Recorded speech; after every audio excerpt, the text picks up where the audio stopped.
Justification's growth and development, the process of justification's growth and development is for our conversation.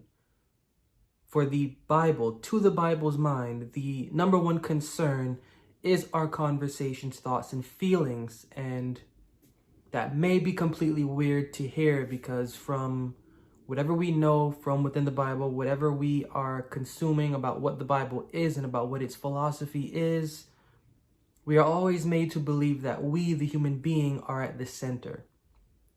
We are always made to believe that we, the human being, are at the immediate center of whatever's going on within the Bible, of whatever's going on with quote unquote God, and whatever's going on with that.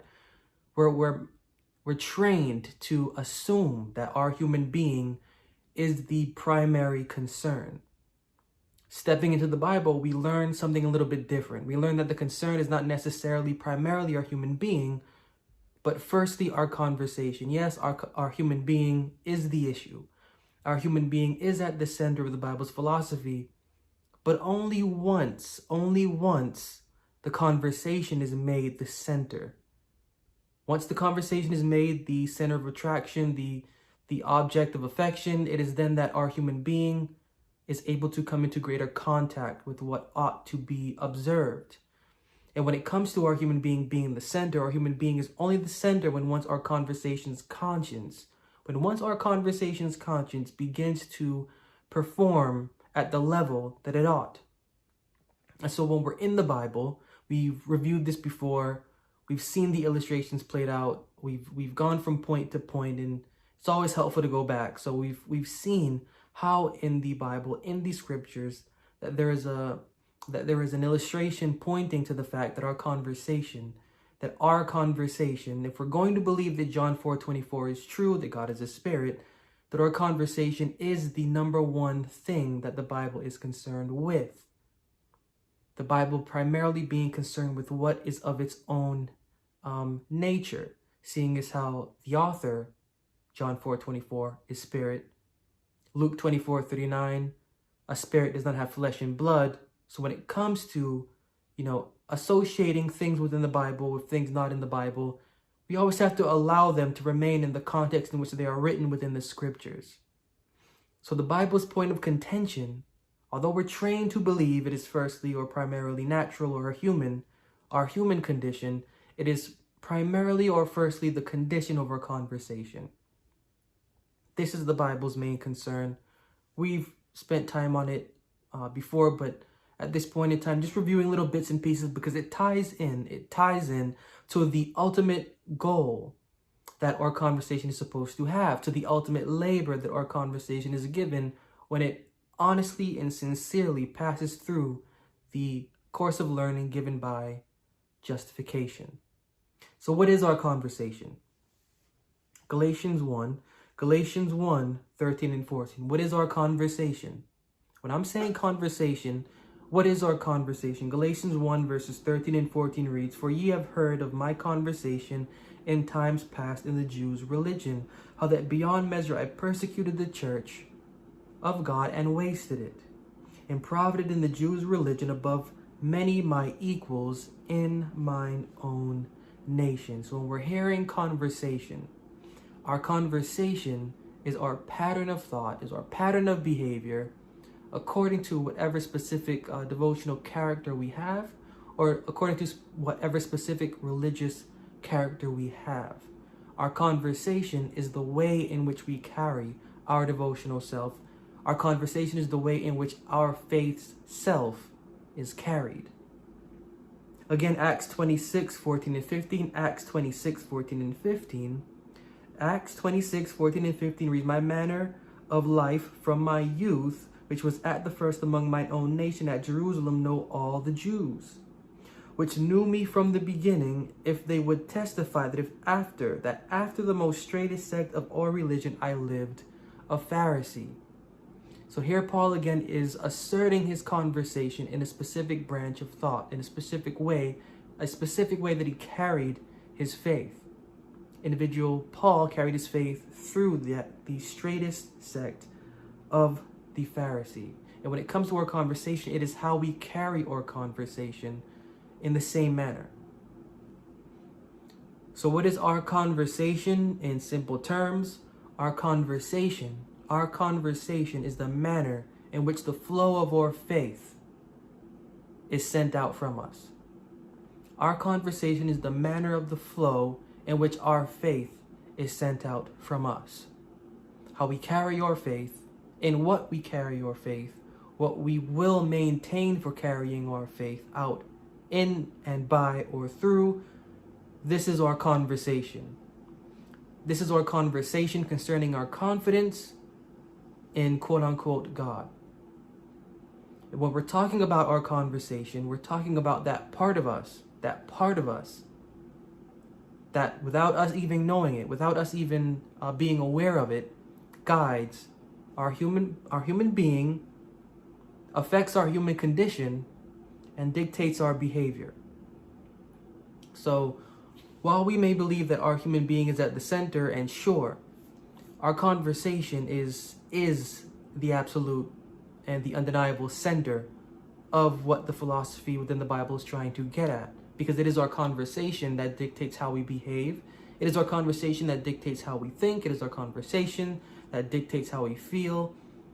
Being not simply human, but being also a devotional or spiritual or philosophical beings, mental beings, it is that our human being is not primarily affecting us as we think, but it is either the loss of or the addition of our conversation to our human being that is changing or affecting how we are in our daily life. So when it comes to our conversation, it is our conversation and the heart of our conversation that is the primary concern within the Bible, because it is our conversation that is basically our government. Our underlying government, our foundational government is within our conversation. And if whatever we would call ourselves, Christian, atheist, evolutionist, so on and so forth, that in a sense is leading to our conversation affecting our human being. Whatever we believe in, that's going to affect how our human being performs and is driven, and how it drives and allows another to perform. So the issue at hand is our conversation. Should we be able to get our conversation right, our human being will also be right.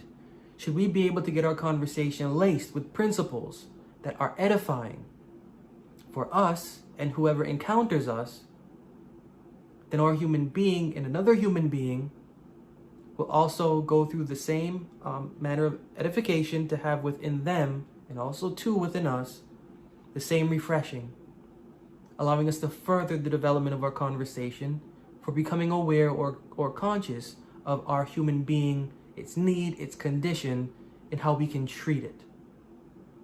So to the Bible's mind, and everything that goes on within the Bible, though it may sound as if the human is being condemned, though it may sound as if the essence within the human is to receive an extension to its life, the language within the Bible, we have to remember, is not Western.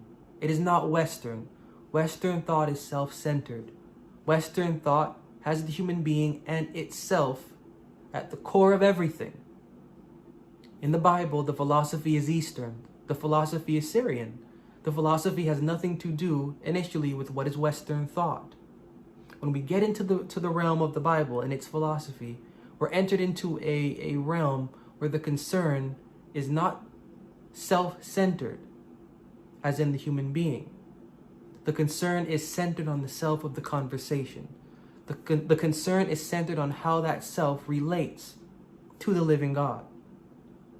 The conversation within the Bible is what is rebuked or is what is upheld. The conversation within the Bible is what is given an extension in life or is receiving in a cutting off of its life, of its substance. And everything that is going on within the Bible is revolving around the conversation's good. It is revolving around the conversation's well-being. It is revolving around the need for the individual to realize the fact that they have to give awareness to their conversation and to let their conversation's conscience experience experience for its own self, that it may know who and what it is and is not. And so in essence, this is the crux of the matter, is that the Bible is calling for its reader, its careful observer, to understand the care that they need to give to their devotional conversation. The Bible is wanting its reader, its careful observer, to understand the care that they should be giving to their devotional conversation. Because it is the devotional conversation that seeps into the human being, and with the human being acknowledging the essence that that conversation is, now the human being has an instructor. Should the human being fail to acknowledge the essence that that conversation is, the human being has no instructor.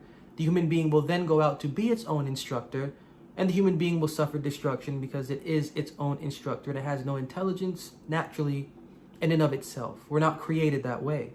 We're not created with intelligence within our human being. We're created with the ability to gain intelligence within our human being, but it's not there. We can gain it through experiencing, through this and through that, trial and error. We can gain that. And that can only be so good because unless we're doing something more, we're going to just be revolving in a circle of hurt, where we're going to be solving our hurt by the issues that are solving our hurt. And that's just a cycle of pain. But the Bible is giving us a valid option here. The Bible is giving us a valid option for bettering our human condition and for alleviating us of that cycle of hurt and of pain, by factoring in something that our human being just has not or may not naturally think about. And that is that under our human being, within our inward person, there is an essence. An essence that has an intelligence, just as our human being is born also with an intelligence. This essence connects to our human being, but more so to its creator. Connects more so to its creator because, we human beings, John 4:24, it does not say God is a human. It doesn't say God is a man. It does not say God is a woman. It doesn't say God is flesh. John 4:24, God is a spirit. So the essence within is what greatly connects to the creator. Allowing the essence within to connect to the creator, that allows us to understand that it is not necessarily our human being that is to be judged. And in this point in time, it is the manner in which our essence conducts itself. And that is absolutely excellent. So when we're reading the scriptures, and although it may say what it may say, and although it may sound how it may sound, its underlying philosophy is getting at an awareness pointing to the conversation. So jumping into the book of 2 Peter chapter 3 and verse 11. 2 Peter chapter 3 and verse 11. 2 Peter chapter 3 and verse 11, just to see this illustrated in one verse. 2 Peter chapter 3 and verse 11, just a snippet. It says, "Seeing then that all these things shall be dissolved." Previously, Peter's going through a list of things of what one ought to pay attention to until a certain point in time arrives in ecclesiastical history. Until he gets to this point in 2 Peter chapter 3 and verse 11, "Seeing then that all these things shall be dissolved, what manner of persons ought ye to be in all holy conversation and godliness?" The number one concern is not a godly human being. Number one concern is not a godly religious routine. Number one concern is not an act or show of wise godliness to please a divine eye and to cater to the ego. The number one concern within the Bible is how godly or how justly the conversation is behaving. It is the conversation's behavior. It is the conversation's deportment. It is the disposition and demeanor of the conversation that is the Bible's number one concern. Being the Bible's number one concern, it ought to be ours. And it ought to be ours because this is the reason for the process of justification. Justification is to make sure one's conversation is aligned with the living God's devotional character. The matching of one's conversation to the living God's conversation is the process of justification. This is From Genesis to the last book of the Bible to the middle of the Bible, it is the matching of the conversation to the living God's devotional character. And so how? How is the conversation to be godly? What is a godly conversation? How can we know that our conversation, according to the Bible, not according to our denominational structure, not according to our opinion, not according to our opinion, how do we know from the Bible that our conversation is doing okay? How do we know that we're doing okay with our conversation? The book of James, James chapter 3 and verse 13. The book of James, James chapter 3 and verse 13.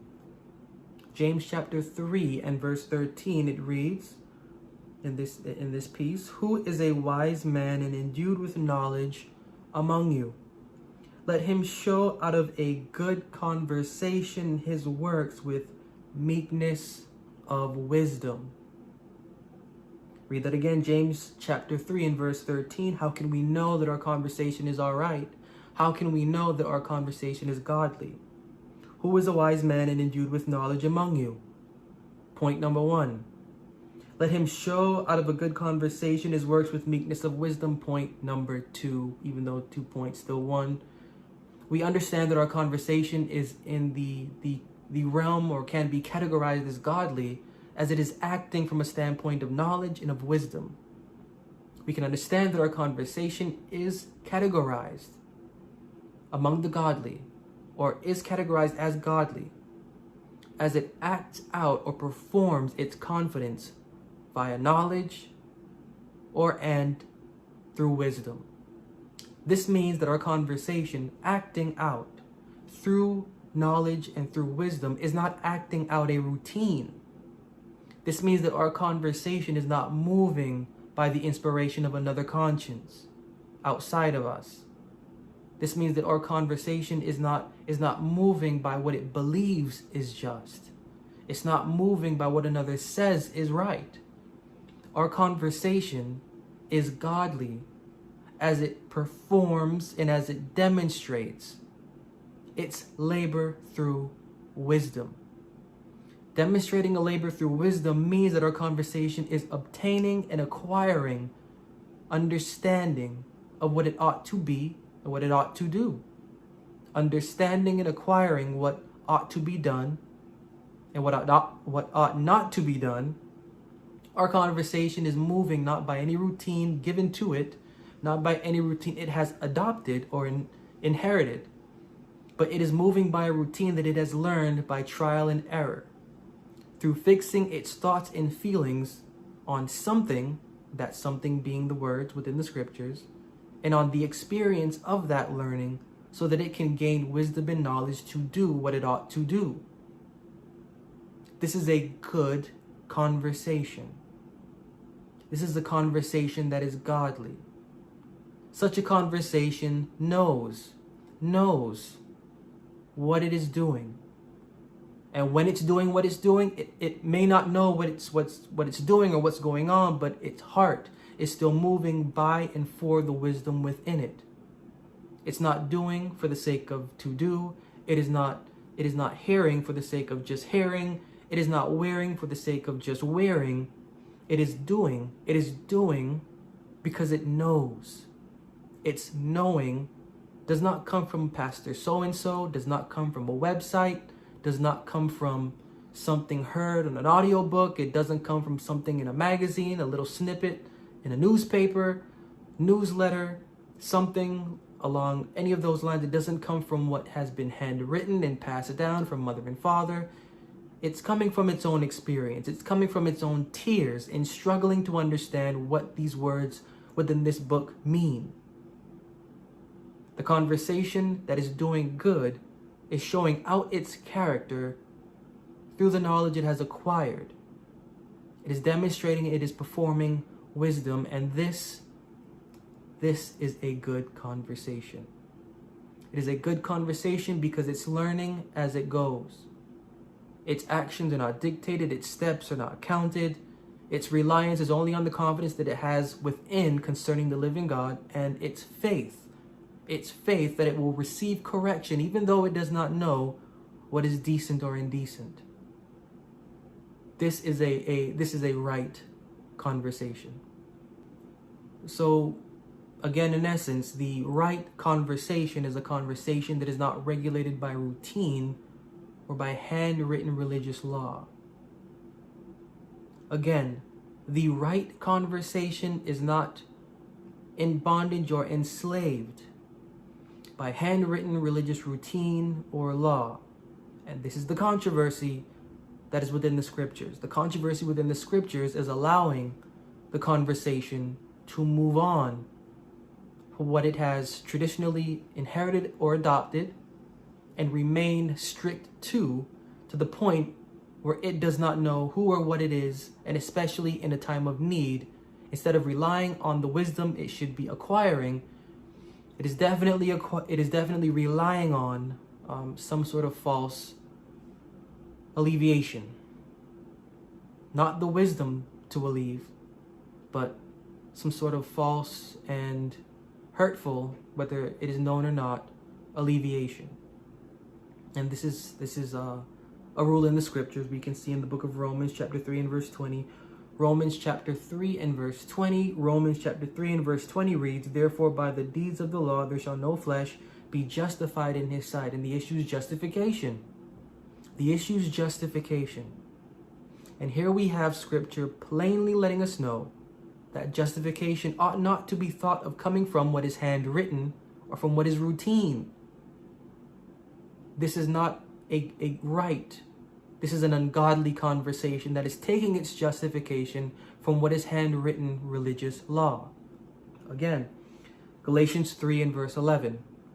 Galatians 3 and verse 11 reads, "But that no man is justified by the law in the sight of God, it is evident." How is it evident? How is it evident that no individual, that no conversation is justified by the doing of what is handwritten before the living God? It is evident because John 4:24, God is a spirit. What right does what is spirit have to do checking for what is done by what is not spirit? What right does what is spirit have to check on what is done by what is not spirit, meaning done by what is through the body? What good is a bodily service if it has nothing to do with what is within? What is spirit will check what is spirit, and that's John 3 verse 6. That which is of the spirit is spirit, part B of that verse. That which is of the spirit is spirit. If this is what the living God is, and if we're going to take the Bible to be fact, if we're going to take the Bible to be fact and believe this, there needs to be an adjustment on how we handle our conversation. That adjustment on how we handle our conversation is an adjustment in following the regard of what is flesh-based. What is flesh-based now, if we're again going to take this true, that God is a spirit, what is flesh-based and what is connected to it has absolutely no thing to do with anything decent. Why does it have no thing to do with anything decent? Because it is constricting the human being to an experience that is physical. The physical stuff needs to go. The physical stuff needs to go, and that's what John 4:24 means. If we're going to connect with the living God, and if we're going to be true and sincere, we have to abide by the conditions of what the living God is. Living God is not flesh. There is no place you can go where the living God is. Physically. There is no place you can go and say, I see him. I see it. I've been there. No place. So let's be real. There's no place. The only place exists within, which is why it says the kingdom of God is not seen by your observation, but the kingdom of God is an occurrence within you. Of course, we've gone through this, but it just falls back down to this underlying point. Justification is not by anything handwritten, not by any deed or act, theory, baptism, rite, so on and so forth, but justification is the process cleaning our belief that this is true, to allow our thoughts and feelings to ascend above into the real education, into the real higher learning, so that we can receive knowledge of how to behave, possessing and continuing and forwarding a right conversation. And so, why is all of that necessary to know? Why is all of this necessary to know?